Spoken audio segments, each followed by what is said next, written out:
Alright, ngikubingelele ke mthando wezemidlalo ngalesi sikhathi ngibingelele kuphi nakuphi la obukele khona ke makuthi ke usuku lakho lokuqala ukuyona ke le channel awenze kanje mntana sekhaya awulike ivideo ebese ke uya subscribe kuyona ke i-channel ungaphinde ke uciphize i-notification bell ukuze uthole ama notification ke ngaso sonke isikhathi makukhona ke ivideo siyifakayo sikubhekela ke nje ama transfer rumors ke akhona ke kuyona ke i-Betway Premiership sobhekela lapha ke kuyona ke lapha ke Orlando Pirates okuhlanganisa nalo ke iqembu leMamelodi Sundowns. Kunodaba ke oluthenda kakhulu ke einkundleni zokuxhumana udaba ke lo mdlali we-Orlando Pirates ke oyidefender kanjalo ke nomdlali weMamelodi Sundowns oyidefender. Impela ke kuyathenda ukuthi ke Orlando Pirates neMamelodi Sundowns engathi ke impela baya negotiate ngokuthi ke benze ke lento ke ekuthiwa ke i-swap deal. Impela ke kuthiwa ke Orlando Pirates ingase ke laphana ke ihambise umbekezeli wakambukazi kuyona ke iMamelodi Sundowns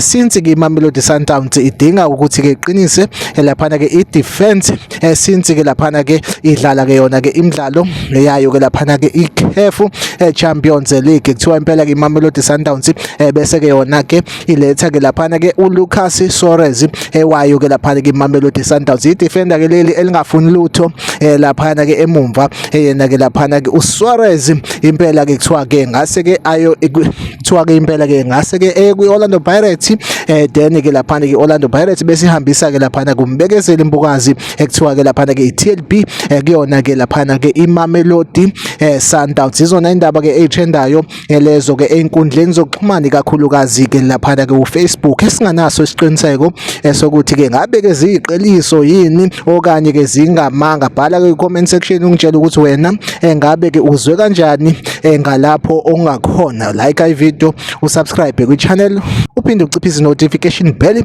Mina nawe asihlangabezane kwivideo elandelayo. Nisale kahle.